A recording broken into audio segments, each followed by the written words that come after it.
एक राजा और रानी रोज सत्संग जाया करते थे। राजा ने महल में एक पिंजरे में तोता पाला हुआ था। तोता एक दिन पूछता है कि राजा जी, आप रोज कहाँ जाते हैं? राजा बोला कि भाई सत्संग में ज्ञान सुनने जाते हैं। तो तोता कहता है, अब की बार सत्संग जाओ तब संत महात्मा से एक बात पूछना कि मैं आजाद कब होऊंगा। राजा सत्संग खत्म होने के बाद संत से पूछता है कि महाराज, हमारे घर जो तोता है उसने पूछा है कि वो आजाद कब होगा।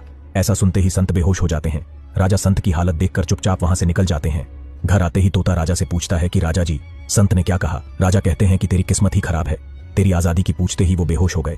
तोता कहता है, कोई बात नहीं राजा जी, मैं सब समझ गया।